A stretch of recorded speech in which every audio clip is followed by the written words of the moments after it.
Jornal em Foque. Apoio Unisanta, Universidade do Grupo de Excelência do MEC. BocNews, o jornal gostoso de ler e bom de negócios.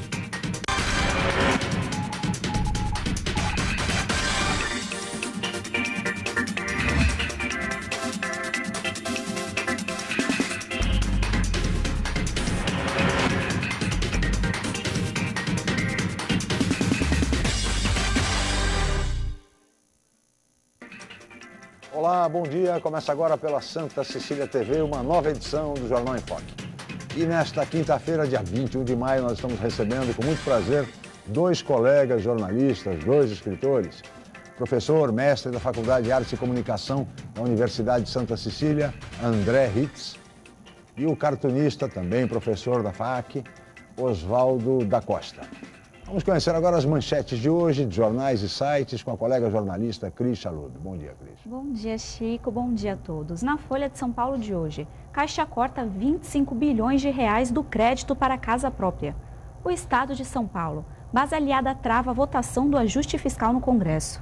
Em A Tribuna, planejamento metropolitano é consenso entre prefeitos. No BocNews, hepatite C terá novos medicamentos com chance de cura. Santa Portal, greve da CPFL Piratininga na Baixada Santista entra no terceiro dia. G1 Santos e região. Quadrilha que usava jovens como isca para roubar é detida. E no portal da UOL, Caixa corta 25 bilhões de reais do crédito para financiamento da casa própria em 2015. Chico? Obrigado, Cris. Muito bem. E o setor literário vem recebendo um importante incentivo por meio do sistema crowdfunding, ou seja, o sistema de financiamento coletivo. E as obras de jovens escritores e veteranos também são lançadas, são viabilizadas por meio desse sistema e com apoio de editoras, como é o caso da editora Ateliê de Palavras. Esta situação de financiamento coletivo vai ser debatida no programa de hoje com os nossos convidados. Aliás, um deles, André Hitz, que é professor, que é mestre da Faculdade de Artes e Comunicação da Universidade de Santa Cecília, está lançando a campanha de financiamento coletivo para o seu primeiro livro de contos.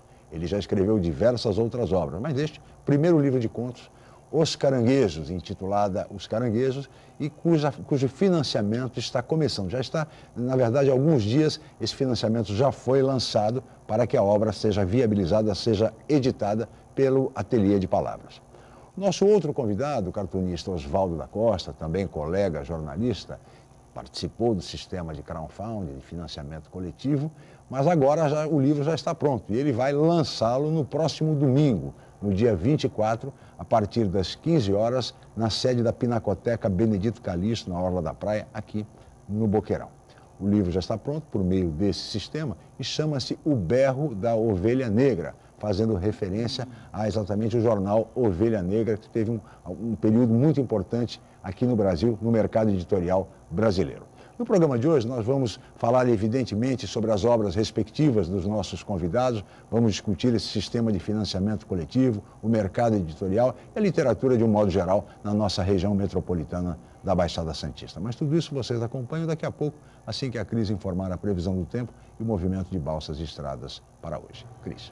A previsão para hoje é de sol com muitas nuvens. A temperatura varia entre 18 e 27 graus. Estradas. O sistema Anchieta Imigrantes está em operação 5x3, já que a pista sul da Anchieta está bloqueada para obras. E as rodovias Cônego Domênico Rangoni e Padre Manuel da Nóbrega apresentam tráfego normal em ambos os sentidos. Balsas. 7 embarcações operam na travessia Santos-Guarujá, com espera de 10 minutos em ambos os lados. Guarujá-Bertioga opera com uma embarcação em 20 minutos de demora. Participe do Jornal em Foque. Envie sua pergunta pelo Facebook, no Twitter ou então no e-mail je@enfoque.com.br. A representação desta edição pode ser assistida às 17 horas ou confira a qualquer momento pela BocNews TV. Chico? Obrigado, Cris. Nós vamos agora para um rápido intervalo e voltaremos em seguida para o Jornal em Foque.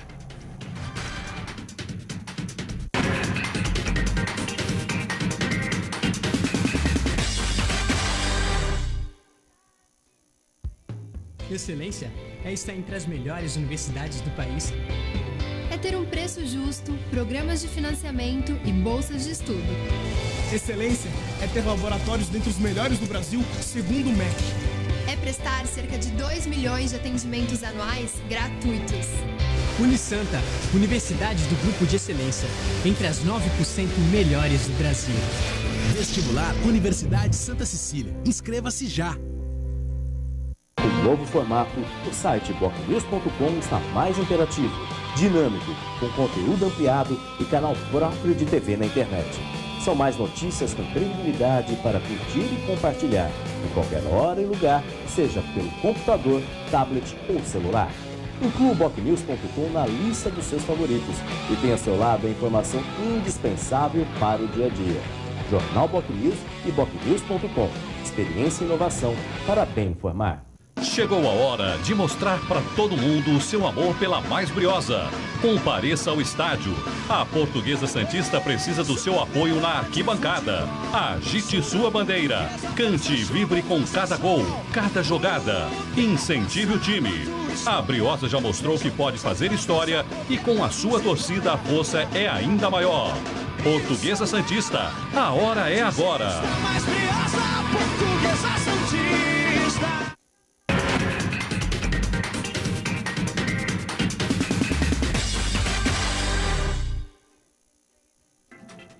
Muito bem, estamos de volta com o Jornal em Foque desta quinta-feira, 21 de maio. Nós estamos ao vivo pela Santa Cecília TV e recebendo hoje, com muito prazer, 2 colegas jornalistas, 2 professores mestres da Faculdade de Artes e Comunicação da Universidade de Santa Cecília, André Ritz e Oswaldo da Costa.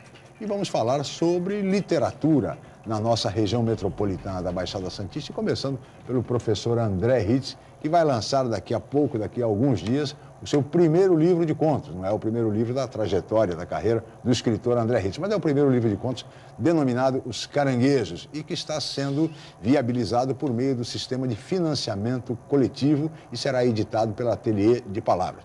Eu gostaria, professor André, que o senhor falasse um pouco a respeito desse sistema de financiamento, como é que está indo o projeto dos Caranguejos em relação ao sistema de financiamento coletivo e falar um pouco sobre a obra para os nossos telespectadores. Bom dia, obrigado pela presença. Bom dia, Chico, obrigado. O sistema é um sistema, na verdade, interessante, porque você não consegue fazer praticamente quase nada em cultura no Brasil se você não tiver um apoio, né? Principalmente das pessoas que gostam. Então, assim, as pessoas que gostam, que consomem cultura, elas são as pessoas que prioritariamente acabam entrando nesse sistema. Sim. O sistema, afinal de contas, é um sistema muito simples. Você, na verdade, você colabora, compra antecipadamente a obra que vai ser editada. Com esse dinheiro a obra é feita. Sim. E dependendo da quantidade que você coloca naquele projeto, você recebe uma série de recompensas. Ou seja, quem quer comprar mais coisas antecipadamente, coloca um pouco mais de dinheiro. Quem quer só o livro em si, no meu caso é o livro de contos, que é o principal, que é Os Caranguejos, paga só o preço do livro. Então, sim, na verdade, você coloca o preço do livro antecipadamente no dia do lançamento, sim. Quando se faz o lançamento para todo mundo, essa pessoa vai lá e pega o seu livro autografado e tal. Então, assim, é um sistema muito legal, muito bacana. E tem funcionado bem, não é?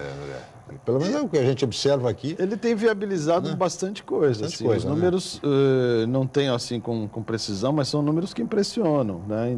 Porque são vários sites, né? Não é um site só fazendo isso, são vários tipos de site. No caso dos Caranguejos é o Quicante. Então, cada um desses sites tem números assim realmente impressionantes de pessoas que estão colaborando realmente para viabilizar as coisas. Pode ser um CD, uma banda que está começando, pode ser um livro, como é o meu caso, pode ser E sempre no setor de cultura?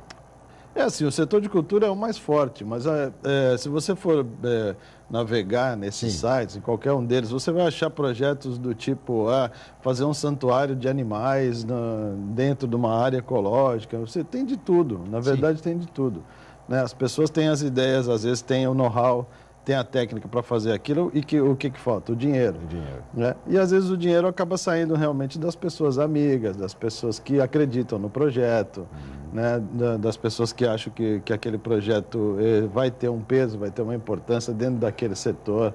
Né? Então são coisas interessantes. Né? E olha, funciona muito bem. Quem já teve a oportunidade de participar desse projeto, saiba que funciona muitíssimo bem. É é uma coisa da mais absoluta seriedade, com rigor. As pessoas que participam recebem informações permanentemente pelo site, como está andando, enfim, realmente funciona muitíssimo bem, viu, André? Funciona. Não tem assim, a gente não, até agora não consegue identificar nenhum tipo de furo nesse sentido, de alguém que colaborou e ficou sem a obra, né? Então, principalmente quando você faz campanhas flexíveis, né, como a gente chama, onde dependendo do que você arrecadar, você, independentemente do que arrecadar, aquilo vai ser feito talvez numa adaptação um pouco menor, dependendo se iam tirar, por exemplo, 400, 500 livros, você tira 200, mas assim, todas as pessoas que colaboram antecipadamente, elas com certeza vão receber a sua recompensa. O livro, sem dúvida. E com relação aos caranguejos, antes de passar para o Da Costa, e com relação ao seu primeiro livro de contos, André, Os Caranguejos, o que você pode dizer para os nossos telespectadores?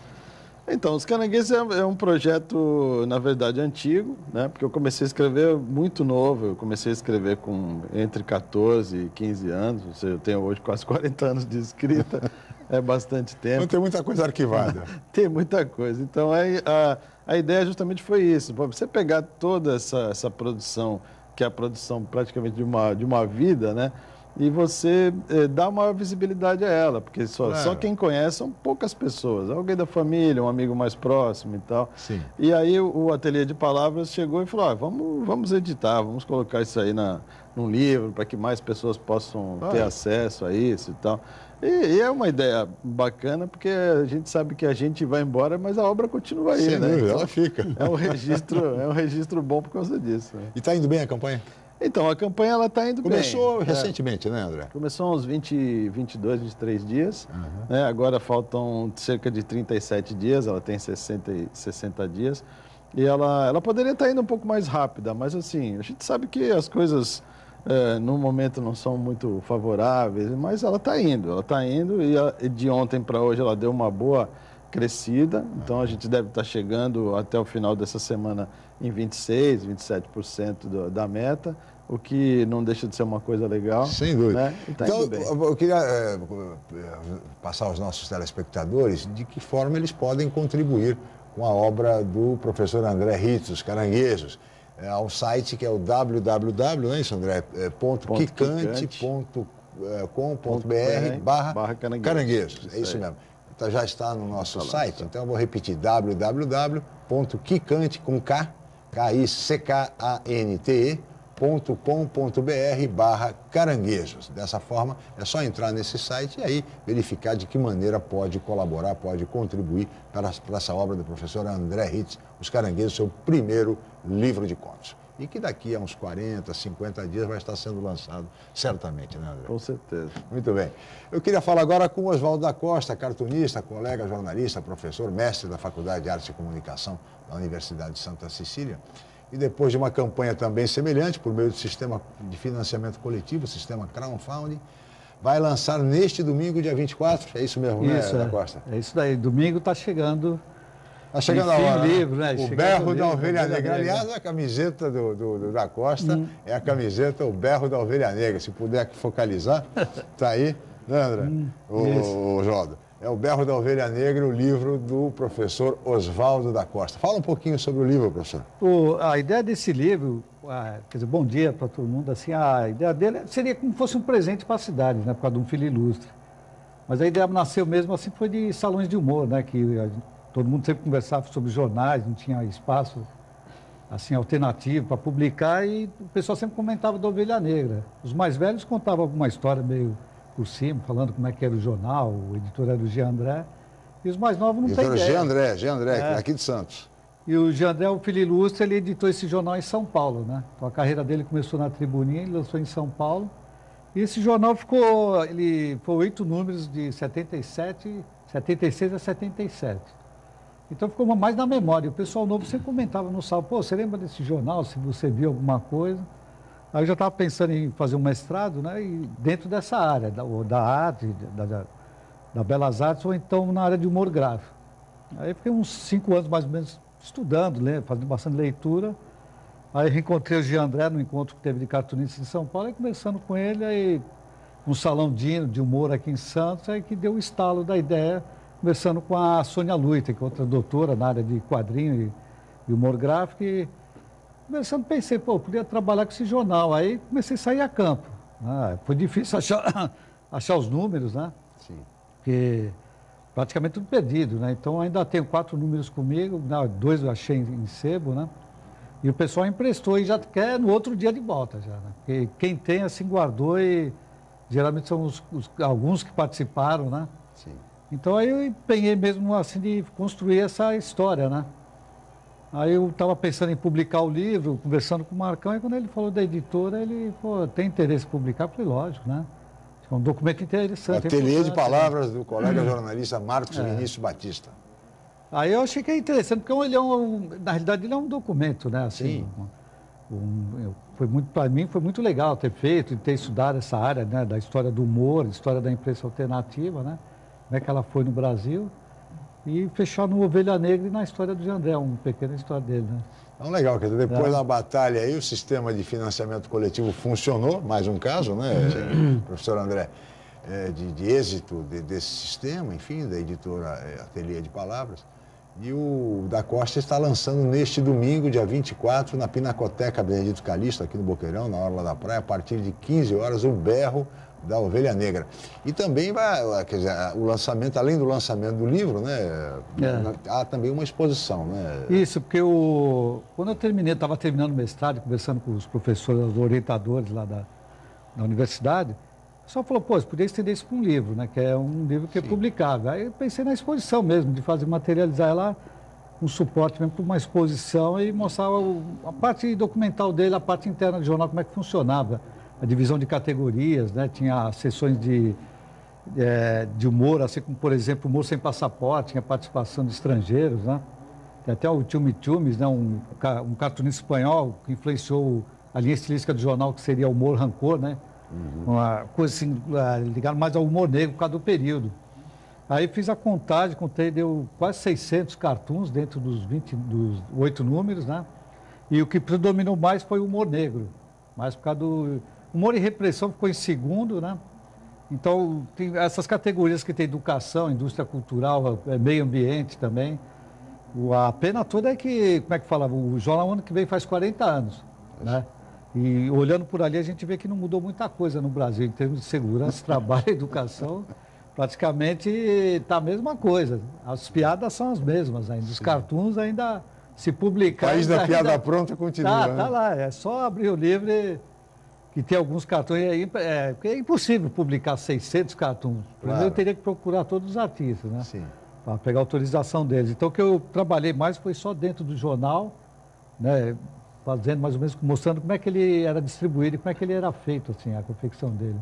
Que era 20 mil exemplares, né? E a propaganda entre eles, que é interessante, o Pasquinho, o Jornal Verso, o Movimento, a publicidade não queria se envolver, né? Essa imprensa, então eles faziam propaganda entre eles também, né? Tem jornalistas que trabalhavam na grande imprensa, mas estavam onde eles tinham o direito de falar, né? E de escrever, seria lá no Ovelha Negra, na imprensa alternativa. E 70% da superfície dele era só cartoon, né? Então praticamente era só desenho de humor. Então, quem comparecer ao lançamento do livro no domingo, na Pinacoteca, também aproveita para visitar a exposição a respeito da Ovelha Negra também. E a curadoria é sua da exposição. Isso, né, Ela está indo... Foi o trabalho todo, que esse daí foi um projeto que fiz para a Faculte, né? Sim. Do edital que teve, aí fui contemplado e trabalhei tudo em cima da exposição. Ela termina agora para depois prestar as contas para o... Termina também no domingo? Já fecha domingo junto. O lançamento do livro está fechando a exposição. E ela vai para o Salão de Piracicaba, no Salão de Humor da Unimep. Legal. Então ela vai estar exposta lá, vou levar o livro e depois o livro está indo para Portugal, né, para o Salão do Porto, que eu fui premiado lá, então estou levando lá para os nossos irmãos lusitanos lá o livro. A modéstia do Da Costa não permite que ele divulgue isso, hein, André? É verdade. Mas o trabalho do Da Costa é extremamente importante. A gente que é pesquisador, eu sou pesquisador também em história em quadrinhos, sim, a gente tem uma carência muito grande de fontes bibliográficas. E esse trabalho é um trabalho de esforço mesmo, porque você precisa fazer todo o levantamento, precisa correr atrás de exemplares que já praticamente não existem, e os colecionadores eles são muito ciumentos, eles não querem abrir para os pesquisadores. A gente sofre quando pesquisa, né, nessa área aí. E isso é de extrema importância, quer dizer, é o tipo do trabalho que não poderia ficar nas estantes das universidades só, né? Claro. Então, esse trabalho é um trabalho realmente bastante interessante, importante. Aí, portanto, o Berro da Ovelha Negra neste domingo. Aliás, um programa imperdível, hein? 3 horas da tarde, depois do almoço, né? Música ao vivo. Música ao vivo, passar ali na Pinacoteca Benedito Calixto, no Boqueirão. Enfim, é um local muito agradável, muito aprazível e certamente prestigiando o Oswaldo da Costa, um programa, portanto, imperdível, o lançamento, o Berro da Ovelha Negra, neste domingo, dia 24 de maio. E daqui a uns 2 meses, mais ou menos, uns 3 meses, aí vamos ter um novo lançamento dos Caranguejos, né, André? Sim, Se tudo correr bem, www.quicante.com.br/caranguejos é exatamente o site para você entrar e contribuir, colaborar com a obra do professor André Ritz, Os Caranguejos. Nós vamos agora para um rápido intervalo comercial e nós voltaremos em seguida para falar sobre mercado editorial, falar sobre literatura de um modo geral na nossa região metropolitana da Baixada Santista com os nossos convidados, os professores André Ritz e Oswaldo da Costa. Voltamos já.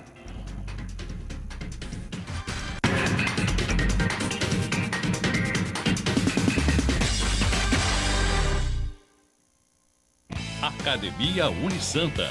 Bem-estar, saúde e qualidade de vida. Mais de 80 aparelhos de última geração. Profissionais qualificados para orientar as atividades de modo personalizado. Ambiente agradável com muito conforto para todas as idades. Musculação é na Unisanta. Academia Unisanta. Dê uma força para a sua saúde. Informações 3202-7126. Já se sabe que a comunicação é fundamental para se alcançar o sucesso. Sem ela, tudo fica mais difícil. Mas só uma empresa com experiência comprovada pode oferecer soluções em comunicação adequadas às necessidades de seus clientes com menor custo e maior benefício. Enfoque, há 25 anos inovando na comunicação regional. Acesse www.enfoquecom.com.br ou ligue 3238-3380. Campeonato Paulista na Santa Cecília TV. Acompanhe os jogos dos times da região. Neste domingo ao vivo, Portuguesa e Mauaense, direto do estádio Urico Mursa, a partir das 10 da manhã. Campeonato Paulista. É emoção do começo ao fim. Exclusivo. Cobertura completa no santaportal.com.br e no Caderno Regional. Realização Federação Paulista de Futebol. Promoção Sistema Santa Cecília de Comunicação.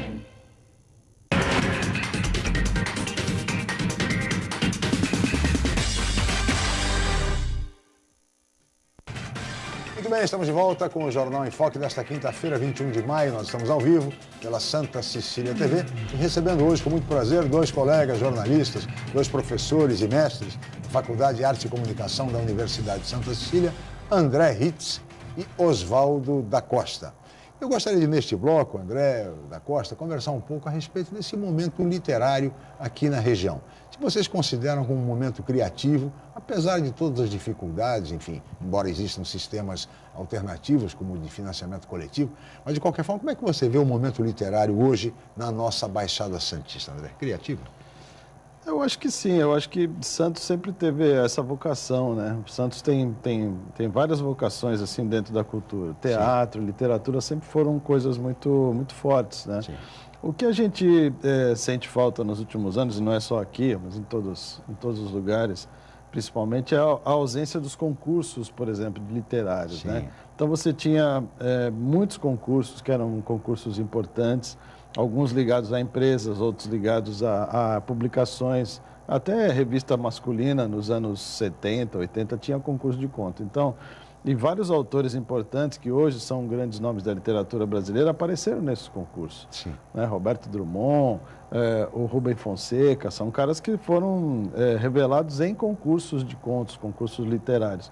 Eu acho que isso é uma coisa que é complicada porque isso faz com que as produções elas não tenham como aparecer, né? É aí que nesse momento você tendo incentivos ou sistemas ou coisas que possam possibilitar a publicação disso ou até que isso possa ganhar luz, é por isso que essas coisas ganham força. Então, é o caso do sistema de financiamento coletivo. Sim. Né? Porque as pessoas têm a obra, têm as coisas, não conseguem encontrar canais para poder fazer com que essa obra seja mais divulgada, que vá ampliar o seu público, e aí, então, apela-se para esse tipo de coisa, que é a coisa que está dando resultado. Mas Santos sempre teve uma vocação assim, cultural muito grande, né?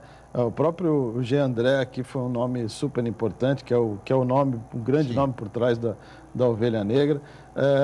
Então, assim, a gente sempre teve essa coisa de cartunistas, de cronistas, de jornalistas que também escreviam livros. Eu lembro do Nelson Salazar Marques, sim, grande escritor santista, publicou acho que 2 ou 3 livros só, que conseguiu em vida e tal, mas um grande escritor, uma obra de grande qualidade literária, né? Uma coisa que hoje é cada vez mais rara. Sim. E hoje as pessoas mesmo aqui, elas já não conhecem muito o nome do Nelson. Lógico, Nelson já falecido faz sim, muito tempo, mas assim, são coisas que existiam aqui, que eram coisas mais visíveis, né? E hoje você tem poucas coisas, mas eu acho que as pessoas continuam produzindo, sim, né? Eu conheço várias pessoas que produzem, a gente tem editoras aqui, locais, que trabalham também nesse sentido, não só de divulgar as coisas que são feitas aqui, mas as coisas feitas de maneira geral no Estado e tal. Eu acho que Santos tem tudo para voltar a ser uma meca das produções culturais, principalmente nessas áreas. Uhum. Teatro, cinema, literatura. Há um projeto, inclusive, do Poder Público, no sentido de recuperar, de resgatar essas obras de grandes escritores de Santos e que acabaram se perdendo, enfim. Você tem informações sobre esse projeto, André? Não, o que eu sei é que assim, as próprias bibliotecas municipais, elas hoje têm uma intenção de criar, por exemplo, estantes de autores santistas. Isso já existe. Né? Isso está, inclusive, para ser feito agora, né, nos próximos dias. Então, isso é uma coisa, uma coisa positiva. Então, quem tem o seu livro, às vezes esse livro não encontra um canal de divulgação, vai ter lá na biblioteca municipal um espaço para isso. Uhum. Aí a pessoa pode chegar lá e falar, eu queria ler autores de Santos. Vai estar lá o livro do Da Costa, vai estar lá futuramente o meu livro, os livros antigos do Nelson. Então, claro, assim, você vai ter condição de ter esse tipo de coisa. Eu acho isso bacana, porque você consegue preservar a memória de autores que já não são mais conhecidos, ou até que já se foram, e de pessoas que estão produzindo agora nesse momento, né? Sem dúvida. Da Costa, como é que você vê esse momento literário aqui na nossa região? Na área de cartoon, assim, na área de desenho de humor, a gente tem os desenhos, mas poucos estão publicando, né? Ou então a maioria dos desenhos estão fora de redação, né? Por exemplo, um que está participando sempre de salão, a gente tem aqui é o Dodô, né? Tanto de caricatura e cartoon, ele tem aparecido muito assim em salões de humor. Até o pessoal comenta comigo, tem um rapaz de Santos lá e tal. Mas outros assim tá pouco. Assim, tem muita pessoa de quadrinho, né? Eu acho que Santos tem muito desenhista de quadrinho. Uns publicando também, desenhando para Marvel, né? As revistas americanas, tem bastante desenhista. O Seri está lançando um livro agora. O Seri, né? Que é outro cartunista da cidade, né? De São Vicente. Bichos, Deuses e Homens. Bichos, Deuses e Homens do Seri, Sérgio Ribeiro. Também foi feito em sistema de financiamento coletivo. Mais uma obra de um colega aqui que durante muitos anos atuou e militou aqui em Santos. Então, assim, nessa área de desenho de humor, assim, é pouca coisa mesmo. Se a gente vê, eu vejo algumas coisas quando aparece novidade lá na Gibiteca, né? Quando tem o Elcio também, o Elcio Prado, que estava parado uma época, voltou a fazer de novo cartoon, né? Participando de salão. Mas, assim, acho que está mais quadrinho. E com relação aos jornais, da Costa, o espaço... Eu acho que evaporou, né? Praticamente, como eu falei, a maioria está fora de jornais, né? Estão fazendo produção independente ou publicando mais em sites, né? Eu acho que o caminho está indo mais por aí, que nem aquela página mesmo, Charge Online, né? Sim. .com.br do Mariano, o cartunista lá do Rio, ele praticamente ali está o espaço de todos os chargistas, né? Então ali é uma página mesmo para charge, que tem o outro Brasil Cartoon, né? .com também, e ele já é mais para o desenho de humor, a caricatura, né? Então o cartoon. Então, está mais ocupando esse espaço, né? E tem muitos que pararam de publicar e estão só publicando na Charge Online. Eu mesmo, às vezes, 1, 2 vezes por semana, eu pego uma charge lá. Agora, André, como é que as grandes editoras, elas avaliam o surgimento e o crescimento do sistema de financiamento coletivo? Então, eu não sei se as editoras, na verdade, elas estão antenadas, né, com essa questão. Deveriam estar, né? Sim. Por quê? Porque elas, na verdade, são também parte desse problema de você não conseguir publicar, né? Existe uma mesmice na maioria das editoras, não existem políticas editoriais concretas para tentar estabelecer qualquer tipo de acesso facilitado aos autores, né? É tudo muito complicado. Eles querem obras que sejam cópias de obras que já estão aí, que são famosas, geralmente obras que eles trazem a preço de banana para cá, né? Que são obras de autores americanos, até de autores finlandeses, eles têm trazido qualquer coisa. Então, assim, as editoras deveriam olhar para esse sistema e para esse fenômeno, na verdade, até com certo temor, porque, na verdade, se essas coisas começam realmente a cair na cultura, né, das pessoas, porque isso é uma questão de hábito, né? As pessoas começam a se habituar a colocar dinheiro em projetos que elas acreditam, as editoras vão ter um problema sério aí, porque elas vão ter que trabalhar só com um tipo de literatura ou só com um tipo de livro, que é uma coisa extremamente complicada, que é a coisa de massa, né? Que é o que a gente chama de mainstream, ou seja, tem que ser aquelas tiragens absurdas, e isso não funciona mais hoje em dia. Isso não funciona, quer dizer, a gente vê que pelo sistema, até pelo próprio sistema de redes sociais, né? Exatamente, pelo próprio sistema de financiamento coletivo, você vê que de repente funciona muito mais hoje você fazer uma tiragem de 500 exemplares do que fazer de 3.000. Sim. Né? Por quê? Ah, mas 3.000 vai sair mais barato. Vai sair mais barato, mas será que esses 3.000 vão ser lidos? As pessoas vão conseguir vender isso? Quer dizer, às vezes não, as editoras elas continuam apostando nessa coisa antiquada, na verdade. Fazer grandes tiragens, absurdas tiragens, de coisas que vão ficar rolando por aí anos e anos para se vender metade da tiragem. Verdade. E quando você faz um sistema de financiamento coletivo, você já vende. Quer dizer, quando você tem uma tiragem mais ou menos próxima né? Por exemplo, de qualquer maneira, isso não exclui a venda, por exemplo, no lançamento. Não, lógico não exclui que não. A venda normal. Claro que não. Do sistema, né? Não exclui. Pô, só para você ter uma ideia, a gente está nem na metade da campanha, a gente já vendeu 65 livros dos Caranguejos, ou seja, já está vendido. As pessoas foram lá e compraram antecipadamente e o livro já está vendido. Isso é uma coisa que uma editora grande não consegue dimensionar. Ela tem que investir em publicidade, ela tem que investir em mídia, ela tem que ter uma assessoria, ela tem que fazer uma série de coisas para que possa vender, sabe, sei lá, Deus, 10% daquela tiragem maluca que ela faz, entendeu? E o autor, no fundo, não recebe quase nada. O máximo que as editoras dão é 10%. 10%. Sobre o preço de capa. Imagina. Então. Quer dizer, um livro que custa R$20, R$30, o autor recebe R$3. É por aí. É realmente uma coisa absurda, né? E porque, por exemplo, no caso do Berro da Ovelha Negra, que será domingo o lançamento na Pinacoteca Benedito Calixto, a partir das 3 da tarde.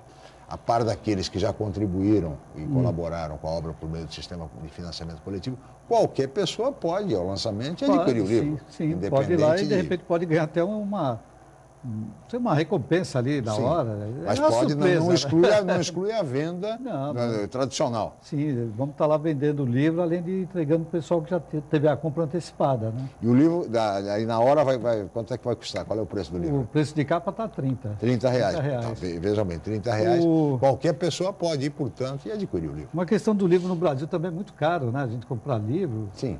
E eu li esse dia um documentário do Fernando Moraes falando sobre isso. Que às vezes o livro sai caro porque quase ninguém lê. Porque no Brasil não tem essa educação da leitura, né? Então isso é complicado para quem escreve. E as editoras, no caso, acabam publicando esses livros, ou então faz tiragem pequena e cobrando caro para compensar se a tiragem for grande. Tem uma editora em São Paulo, que eu sou associado à CIB, né? Dos ilustradores, associação. Eles falam que tem uma editora em São Paulo que está exportando papel higiênico, em vez de publicar livro, estão fabricando papel higiênico e exportando para o Chile. Porque está parado, está tudo parado. Agora o mercado acho que parou tudo, né? A publicação, está tudo nessa área, principalmente na área de desenho, de ilustração, na área do mercado editorial, parou por causa desse problema que eles não sabem ainda que rumo vai tomar as coisas agora no país. Né? Então ninguém está aplicando dinheiro, ninguém está investindo. Eu quando fui tentar alguma coisa de fazer o livro, ninguém nem olhar, né? Mandei projeto, assim, a ideia do livro, mas tive retorno, né? Eu acho que essa linha que a gente está lançando os livros, de pequenas tiragens, mas o pessoal já... Lançamento coletivo. É muito melhor. Muito melhor, sem dúvida, e eficiente. E a qualidade é boa, da impressão, tudo, claro. Da confecção do livro é maravilhosa. É eficiente, uma alternativa muito boa, muito importante, e as editoras logo, como bem frisou o professor André Ritz, vão atentar para isso, porque é um sistema que eu acho que vem para ficar, viu, professor André? Eu acho que sim. Algumas editoras já estão trabalhando numa dimensão diferente. A gente tem alguns exemplos novos de um pessoal que está entrando no mercado, ou que entrou no mercado há pouco tempo, como a editora carioca Darkside, que aplica o seu dinheiro muito bem em determinados projetos, muito bem dimensionados e tal. Não parte para essa coisa de fazer tiragens monstruosas, fica ali no meio termo, e é uma editora que, apesar de toda a crise e tal, agora, entre esse mês e o mês que vem, deve fazer pelo menos 3 ou 4 lançamentos. Então, é uma editora que ela tá se movimentando na contramão do mercado. Sim. É um exemplo, né? É um exemplo para as outras editoras. É um exemplo de que se pode fazer uma coisa boa, de qualidade. Sim, a publicação por demanda também, né? Teve um colega que falou, podia fazer a publicação também por demanda, né? É o livro digital. Sim. Então você comprou, você já faz o livro. Várias editoras têm feito isso. A Saraiva tem feito isso. A Cultura tem feito isso. Aqui no Paraná isso. Tem um editor que faz ainda na época, ele faz livro assim, artesanal mesmo, aquela coisa do clichê da máquina, aquelas máquinas de ferro, com tipos de ferro. Tem cara que ainda publica livro, assim, tiragem pequena, mas faz uma editora e trabalhando com livro, assim. Né? Então, acho que tem várias alternativas agora, acho que tem muita coisa. São alternativas para enfrentar essa crise. Agora, em que medida, quer dizer, a falta de apoio, de incentivo público, professor André, quer dizer, contribui para esse estado de coisas? Porque, lamentavelmente, no Brasil não se investe em cultura, não se incentiva, quer dizer, os jovens escritores, ou seja, é muito difícil se fazer cultura no Brasil. É muito difícil porque a gente sempre bate na mesma tecla, infelizmente, né? Mas a gente sempre tem que continuar batendo na mesma tecla. O problema aqui é de estrutura e educação. Então, assim, a base é a educação. Claro. Você tem uma má vontade com a cultura intelectual generalizada. Isso não é coisa do político brasileiro, isso é coisa, às vezes, até de gente ligada à própria educação, né? Então, assim, alguns professores mesmos, eles mesmos têm às vezes, essa empáfia, essa arrogância de ter uma certa distância da cultura intelectual, de achar que porque ele já está num certo patamar, né, como no caso do meu, do da Costa, a gente já é mestre. A gente podia chegar e falar assim, não vou estudar mais nada, não vou ler mais nada. Mas é aí que você tem que começar a investir, quer dizer... O aprendizado ele é permanente, exatamente. É eterno, não tem então, como. Assim, e você vê que a cultura de algumas pessoas é contra isso. Então, parece que as pessoas, não, mas eu já sou doutor, eu já sou mestre e tal, eu não preciso mais estudar. Isso é um absurdo, né? Então, um dos profissionais que eu conheci intimamente, que trabalhei com ele, Dr. Vitor Valejo, não sei se você deve ter conhecido, claro, responsável por mais de 5.000 partos na Santa Casa de Santos. O Dr. Vitor Valejo, com 80 e poucos anos, ele andava com um livro embaixo do braço. Entendeu? Então, assim, era um médico que precisaria estudar essa altura da vida? Mas é um prazer. Não. É o prazer do aprendizado permanente. E ele falava, não, mas a gente tem que ler. Então, com 80 e poucos anos, clinicando, trabalhando e lendo, e estudando. Quer dizer, então, assim, esses são casos raros, infelizmente. No Brasil, as pessoas têm, parece que, um temor de pegar um livro na mão e abrir. Por quê? É falta de hábito, é cultura, né? Uma cultura que não é desenvolvida. Né? Uma criança vai ler gibi, vai ler livro, se na casa dela não tem nenhum. Né? Então, assim, difícil. O pai não lê, a mãe não lê, o irmão não lê, o tio não lê, o avô. Então, assim, aquilo ali fica uma coisa viciosa, porque a criança não vê ninguém fazendo aquilo e, portanto, não conhece aquilo. Tem gente que fala assim, não vou dar livro para o meu filho, que ele é pequeno, ele vai rasgar. Deixa rasgar, até ele entender que não pode rasgar, dá livro de R$1, sei lá, tem solução. Tem solução. Tem solução. O jornal já é uma solução, a revista já é uma solução. Mas, infelizmente, isso não acontece no Brasil, lamentavelmente. Eu peço a licença de ambos, da Costa, Ritz, nós vamos para mais um rápido intervalo e nós voltaremos em seguida para continuar conversando com os nossos convidados sobre o tema literatura. Voltamos já.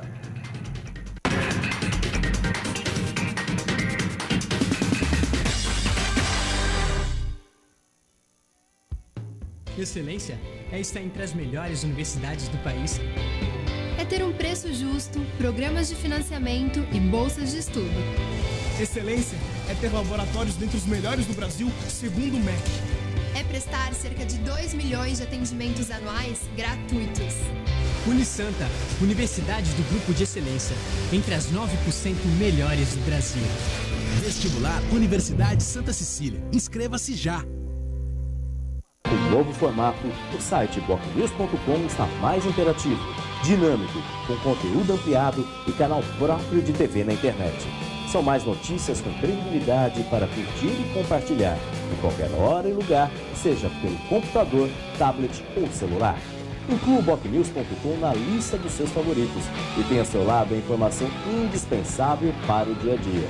Jornal BocNews e bocnews.com. Experiência e inovação para bem informar. Você que é empresário que atua na região da Baixada Santista no comércio ou como prestador de serviço, se não tem, ainda deveria ter uma agência de publicidade junto com a sua empresa, porque a agência faz o papel de orientar o cliente. Então ela vai evitar que o cliente desperdice a sua verba e, consequentemente, que o retorno do investimento seja maior. Anuncie, contrate uma agência de publicidade.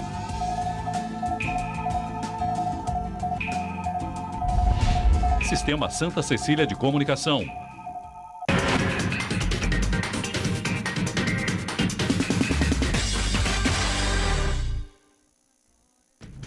Muito bem, de volta para o último bloco do Jornal em Foque desta quinta-feira, 21 de maio. Nós estamos ao vivo pela Santa Cecília TV e recebendo hoje, com muito prazer, dois colegas jornalistas, professores, mestres da Faculdade de Artes e Comunicação da Universidade de Santa Cecília, André Hitz e Oswaldo da Costa, debatendo a questão literária, questão cultural no país, enfim, na nossa região especialmente. Nesse sentido, da Costa, nós conversávamos no bloco anterior a respeito da necessidade de se incentivar a leitura nos jovens, inclusive nos universitários, que têm a obrigação de ler, principalmente aqueles que mexem com as ciências humanas, né? A leitura é absolutamente obrigatória, como fez referência no bloco anterior o professor André Hitz. Como incentivar, como estimular, da Costa, o jovem hoje a se interessar pela leitura? Por exemplo, para quem desenha, o quadrinho é um caminho para chegar nos livros. Um caminho, né? A gente teve esse boom que a gente teve dos livros que chamavam os mangás, né? Praticamente, ele foi interessante porque todo mundo começou a ter aluno para trabalhar. Professor, principalmente, muitos desenhos viraram professor. Na fase de crise, a gente começa a dar aula. Então, teve um pouco de crítica a respeito do mangá e tal, mas o que estava acontecendo, que todo mundo viu de interessante, que tem aquela fase do garoto de gostar, sim, deles gostarem, os adolescentes gostarem de ler, e de repente caminhando para a leitura mesmo do quadrinho, que a gente fala o quadrinho mais adulto, e acaba caminhando para os livros mesmo. Claro. Então, geralmente, quando eu faço oficina, eu sempre estou colocando um ponto importante, que é a leitura, para ajudar o discurso no próprio desenho, porque o desenho muitas vezes ele não tem texto, mas ele tem uma narrativa, né, assim, claro, gráfica. Então você constrói ela através do quê? Também dessa questão da leitura, né, do livro, de você ler, para poder criar esse vocabulário, né, essa narrativa que te dá, que nem ler um romance, claro, seja qualquer coisa que leia, né, que você leia, que ele te dê um discurso, para você poder levar adiante. E outra, assim, o desenho, ele acaba ficando mais rico porque você trabalha, você além de estar desenhando, você está trabalhando e pensando junto, né? Claro. Ontem estava dando uma oficina para uns garotos, fazendo uma oficina de desenho lá que é dentro do projeto do Ovelha Negra, no Arte no Dick, e a maior parte dos meninos mexia com música ali. Eles estavam falando, a gente só mexe com música. Mas a música você pode dizer muita coisa também, né? Independente de som, mas você toca as pessoas de várias formas. Sim. Ela não é textual, mas ela é muito sensitiva nessa parte, né? Mas a questão aí, eu comecei a entrar para o desenho, quando fui vendo, eles foram identificando os desenhos, né? Passei um resumo da história da caricatura e fazendo a leitura. Eles começaram a identificar nos livros de escola, né? A fase egípcia, dos desenhos das cavernas, o Egito, aquela coisa da linha, do desenho. Eles falaram, eu vi isso na escola, eu vi isso no livro, não sei o quê. Aí vamos fazer a oficina. E na hora que começou a fazer, a molecada, ninguém desenhava lá. Não mexia com música. Quando começaram a fazer um quase caricatura do outro, personagens, cartoons. E é uma coisa que... Aí eu falei para ele, tá vendo, a questão da música, assim, do desenho, se fosse eu trabalhar uma oficina de texto, Acho que eu acredito que também sairia texto, nem que seja pequenos textos, ou 2, 3 linhas, mas sairia. É uma construção assim. Sem dúvida, é um incentivo e criatividade.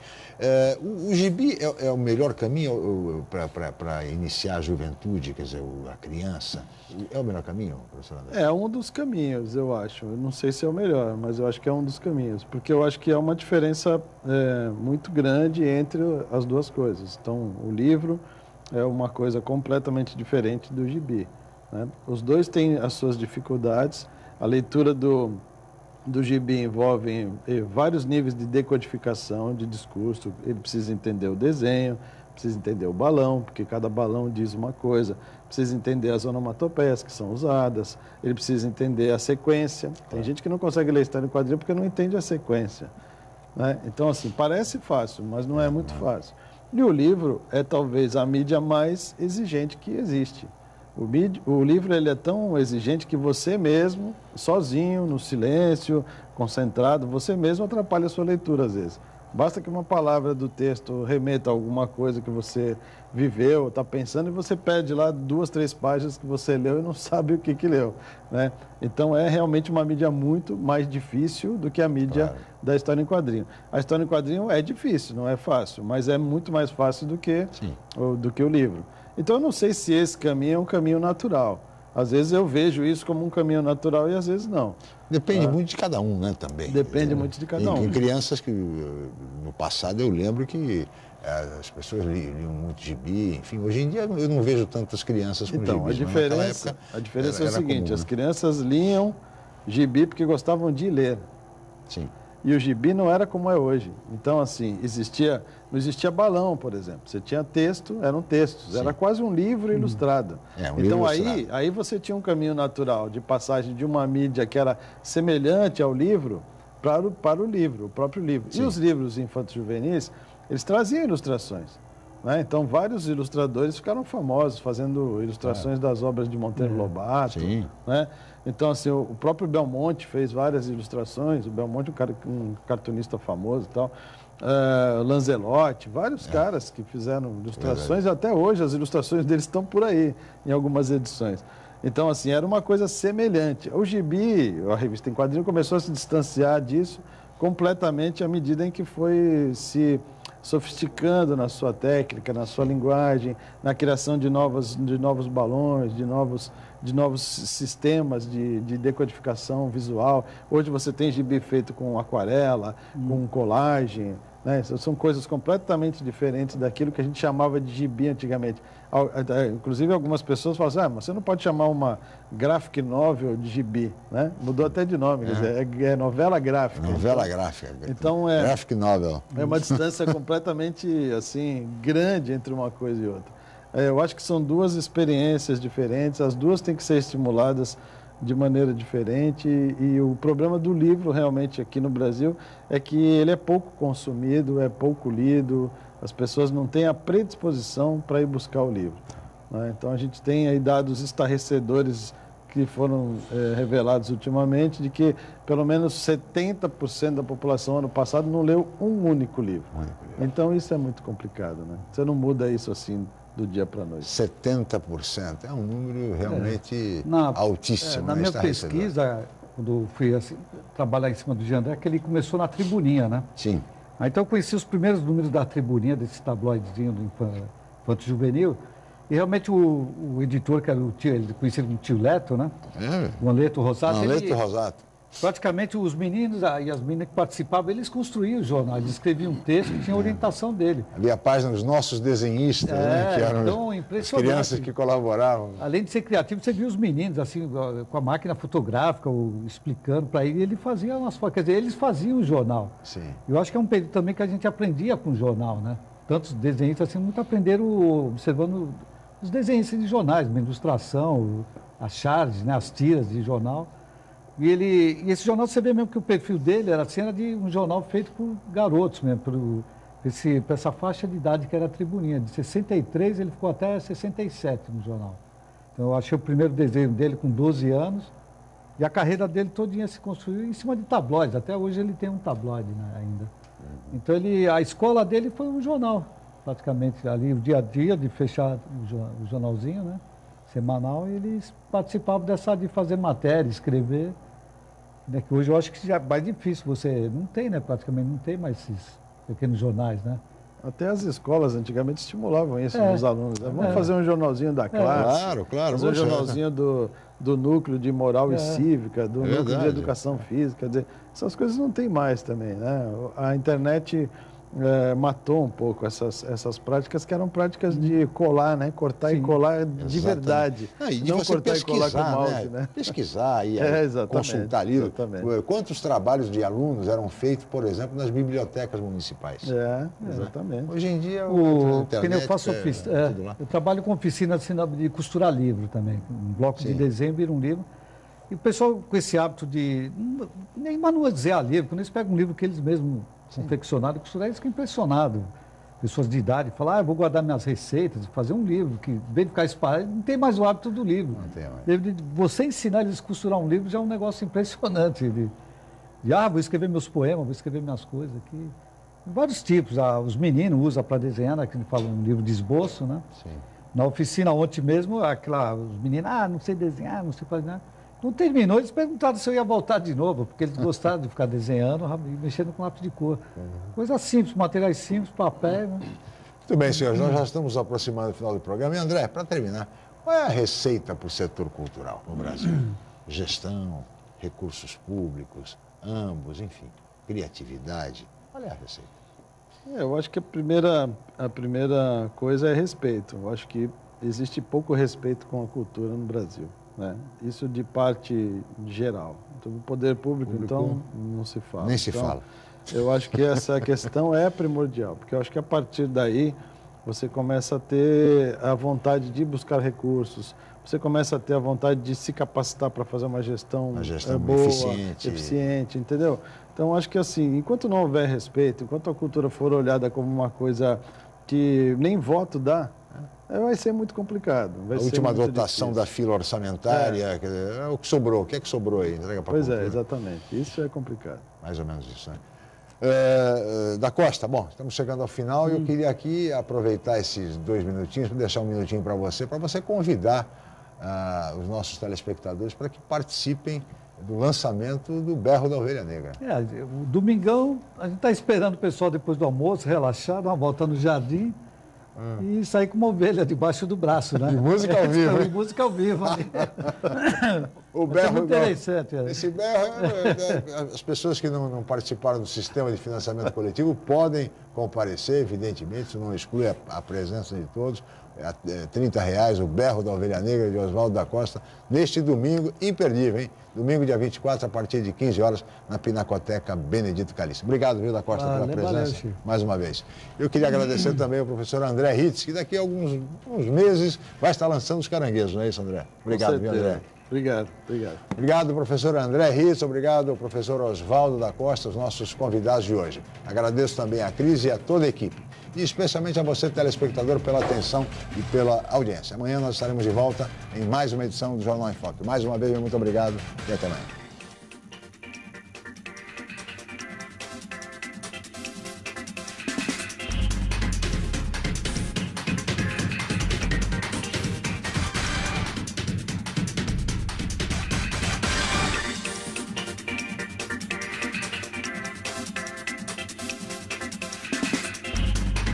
Jornal em Foque.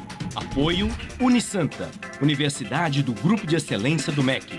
Boc News, o jornal gostoso de ler e bom de negócios.